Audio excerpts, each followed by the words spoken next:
प्रातः क्लास चल रहा था 26/11/1968 मंगलवार को। तीसरे पेज की एकदम मध्यावधि में बात चल रही थी। मुख्य बात है अपन को आत्मा समझने की, और साथ में मुझे याद करेंगे तो तुम्हारी आत्मा प्योर बन जाएगी। अगर बीच में कुछ भी इम्प्योरिटी में जाते हो तो फिर वो मेहनत जो करते हो और यूं जो एक दफा भूल करने से उनका 1 गुना ही वो दंड मिल जाता था। वो तो भक्ति मार्ग की बात है। अभी वो बाबा का बनने के बाद फिर तो वो नाम बदनाम हो जाता है ना। तो देखो, गाया भी जाता है, सदगुरु का निंदक ठौर न पावे। अथवा कोई भी उल्टा सुल्टा काम करने वाला वो ठौर नहीं पाएंगे। जो कर्मेंद्रियों से कुछ भी उलट काम करेंगे।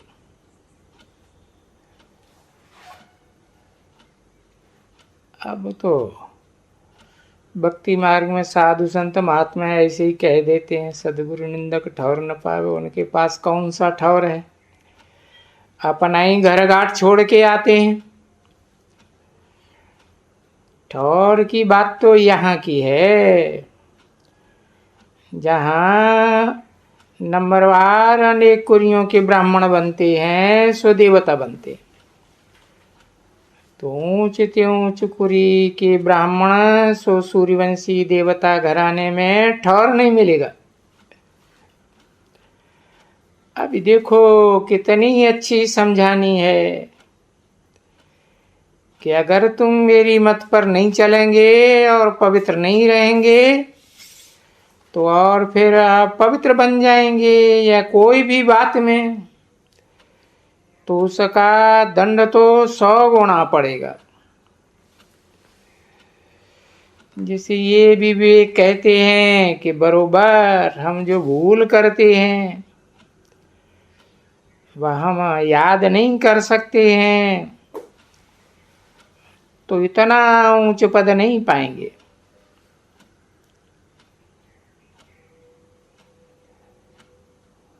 वो तो ऐसे नहीं कहते हैं कि नहीं,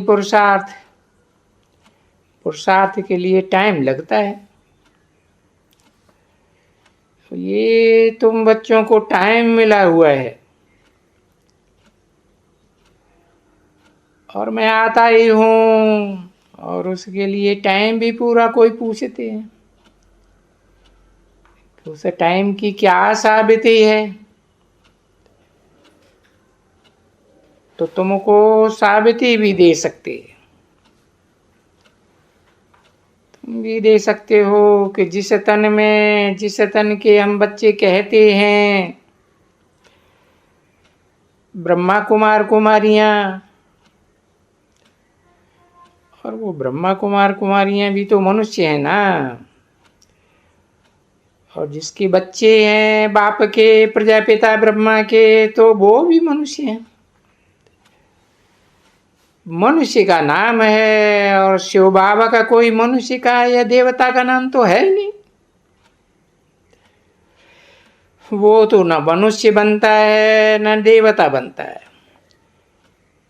वो तो सुप्रीम आत्मा है, ऐसे उसको कहेंगे। फिर सुप्रीम होने के कारण उनको परमात्मा कहा जाता है। तो वो तो आते ही नहीं है, और आते भी हैं तो नीचे ऊपर तो होते ही नहीं है। न पतित होते हैं न पावन होते हैं। तो वो बैठ करके समझाते हैं, बहुत अच्छी तरह से बच्चों को कि मुझे याद करने से तुम्हारे ये जो पाप हैं जन्म जन्मांतर के और ऐसे जन्म के भी, वो सब कट जाएंगे। अगर बीच में कुछ पाप करेगा तो वो पाप 100 गुना बन जाएगा, और उससे फिर क्या होगा, तुम्हारा पद कमती हो जाएगा। अब ये तो बच्चे समझते हैं, खुद ही अच्छी तरह से समझते हैं, क्योंकि कोई जानवर बुद्धि तो नहीं है, फिर भी बुद्धि तो मनुष्यों की है, और मनुष्य बुद्धि को ही बैठ करके बाप समझाते हैं।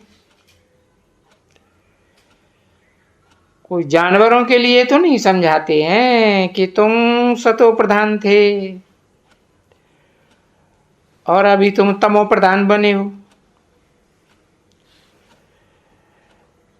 अभी सतो प्रधान बनने के लिए मुझे याद करो। तो ये सब बात तो मनुष्यों को बैठ करके समझाते हैं। हाँ, इतना जरूर है कि मनुष्य की जो बुद्धि है वो अभी जानवर से भी बदतर हो चुकी है। अभी उनको फिर समझाने के लिए,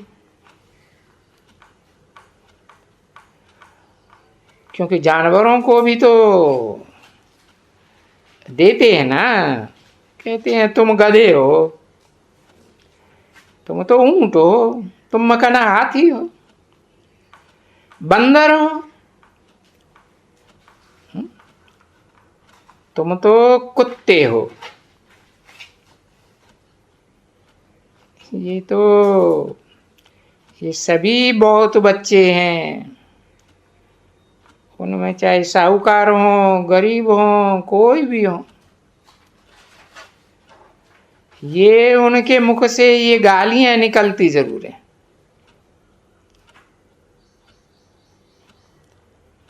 क्योंकि जो जैसे हैं वो वैसे एक दो को कह देते हैं, पर समझ में नहीं आते।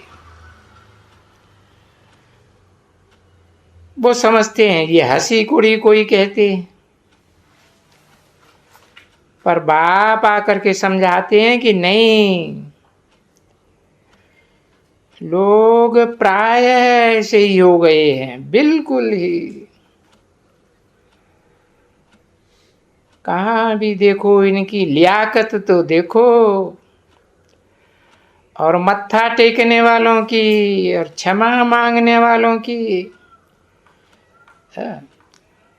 और फिर रहम मांगने वालों को भी तो देखो, है तो सही ना। तो ये भी बच्चों को वंडर ही लगते हैं, क्या हम ये थे और इतना नीचे गिरे हैं 84 जन्मों के अंदर, जो बिल्कुल ही चट्ट खाते में चले गए। तो देखो, पतित और पावन का फर्क बाप दिखलाते हैं। देखो अब क्या हो गए, समझाते हैं, मीठे बच्चों देखो कैसा प्यार से समझाते हैं, तुम ये दैवी घराने के थे। अभी ऐसे नहीं कहते हैं कि तुम सभी यही थे, जो तुम यहां भी कहते हैं कि हम तो सभी यही बनेंगे। बोलो, ये लक्ष्मी नारायण जैसे तो सब बन ही नहीं सकते। क्यों? क्योंकि अपनी चाल को भी तो देखो कि तुम बन सकते हो, औरों को भी तो देखो, तो कोई बन सकते हैं कभी भी? अगर ऐसे हो तब तो कहेंगे कि फिर सभी फूलों का बगीचा। अगर ऐसे हो तो शिव बाबा को सिर्फ फूल चढ़ाते, गुलाब के फूल चढ़ाते बस। फिर तो कोई दूसरा का फूल है, और वो धतूरे का फूल कुछ भी नहीं चढ़ाते, सब एक जैसे बन जाते। धतूरे का फूल देखा है? कैसा होता है? कितना लंबे छेद वाला। तो बताया, शिव बाबा को सब तरह के फूल चढ़ाते हैं, क्योंकि सब एक जैसे तो बनते नहीं है। पर यहां तो गाया जाता है कि फूल भी चढ़ाते हैं तो अक भी चढ़ाते हैं, अर्थात बाबा के बच्चे फूल भी बनते हैं तो अक भी बनते हैं। कांटे वाला फल भी चढ़ाते हैं, धतूरा।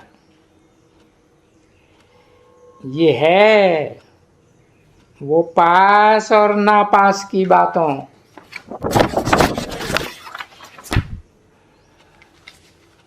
बातों की बात। ये दृष्टांत देने के लिए बातें हैं। 26/11/1968 की प्रातः क्लास का चौथा पेज। तो बरोबर। और ये भी है, जरूर बनना है ऐसा, नंबरवार पुरुषार्थ अनुसार, क्योंकि ये बाप ने समझाया है और बच्चे भी समझते हैं कि ये तो पूरी राजधानी स्थापन होती है, इसमें तो सब तरह के चाहिए। और वो तो खुद ही समझते हैं कि ये जो पढ़ते हैं ये कोई राजाएं नहीं बनेंगे, कि ये कोई को आप समान बनाते ही नहीं हैं। ये तो जरूर समझते हैं कि हाँ, या तो ये साहूकार होगा, अब ये साहूकार बनेगा, वो तो बाप जाने। तो बच्चे तो अभी नहीं जान सकते हो, परंतु हाँ, आगे चल करके तो तुम बच्चे बहुत समझ जाएंगे कि ये फलाना कैसा बाप का मददगार है ना। मनसा वाचा कर्मणा, किस तरह का मददगार है? तो हर एक को अपना मनसा वाचा कर्मणा का पोता मिल तो होता ही है। तो वो तो करेंगे भाई, ये बाप जानते हैं अच्छी तरह से कि ये जो कोई भी हैं, जो भी बच्चे जिन्होंने कल्प कल्प जो कुछ किया है वो ही तो करेंगे, उसमें भी कोई फर्क नहीं रहेगा।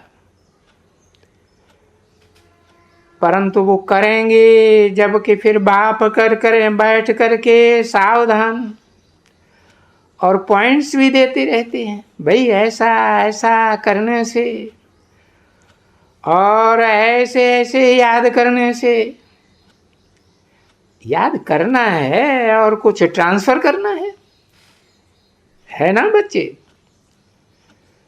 तो उसका भी तो दृष्टांत तो है बच्चों के आगे। और दृष्टांत तो एक ही रहते हैं, दो रहते हैं, और ये भी जानते हैं कि बरोबर बाप समझाते हैं, बच्चों तुम जो मेरे अर्थ ज्ञान काल में भक्ति मार्ग में ईश्वर अर्थ करते थे, अब कहते थे ईश्वर अर्थ देते थे पापियों को, समझा ना? पीछे ईश्वर का नाम रख दिया। कोई परमात्मा अर्थ है और परमात्मा को जानते ही नहीं है कि आत्माओं में परम पाठधारी आत्मा कौन सी आत्मा है। ईश्वर को जानते ही नहीं, पर उनके अर्थ को वो जानते हैं कि ईश्वर तो ऊंचे से ऊंचा भगवंत है। अब ये ऐसे कभी नहीं कहेंगे कि ऐसा कोई नाम रूप वाला ऊंचे से ऊंचा है, ये तो कह ही नहीं सकेंगे कोई भी, क्योंकि चित्र भी सिर्फ साफ दिखलाते हैं कि ऊंचे से ऊंचा भगवंत और वो निराकार है। फिर ऊंचे से ऊंचे साकार में अगर आवे और वो भी यहाँ ऊंचे से ऊंचा, क्योंकि उसकी पूजा भी तो यहाँ ही होती है ना। मेरी तो पूजा नहीं होती ना, न मैं पूज्य बनता हूं न पुजारी बनता हूं। तो देखो, जिसे कहते हैं ऊंचे से ऊंचा, और ऊंचे से ऊंचा तो इस दुनिया की ही बात है, ऊंचे से ऊंचे नीचे की नीच। तो ऊंचे से ऊंचे शिव की पूजा होती है, शिव माना ही कल्याणकारी, तो जरूर निराकार है। निराकारी स्टेज में है, उसको ही कहा जाता है। वो नीचे उनको कहा जाता है ब्रह्मा विष्णु शंकर, जो नीचे है। त्रिमूर्ति शिव के नीचे है ना, है। उन ब्रह्मा विष्णु शंकर को देखो देवता कहा जाता है, कोई को भगवान नहीं कहा जाता है ना। कहते हैं परमात्माय नमः, उनको कहते हैं देवताय नमः। कहते हैं ना शिव परमात्माय नमः। तो देखो परमात्मा तो बड़ा हुआ ना। यहां तो देखो मनुष्य होते हैं, देवताएं भी होते हैं, मनुष्य भी होते हैं, जो कहते हैं हम ईश्वर हैं, परंतु गाते तो बिल्कुल डिफरेंट है ना। ये तो वंडर है ना। देखो मुख से निकली एक बात, ब्रह्मा देवताय नमः, विष्णु देवताय नमः, और फिर कहते हैं शिव परमात्मा ही नमः। तो ब्रह्मा विष्णु को भगवान नहीं कहा जा सकता है। चलो शंकर भी देवता ही नमः,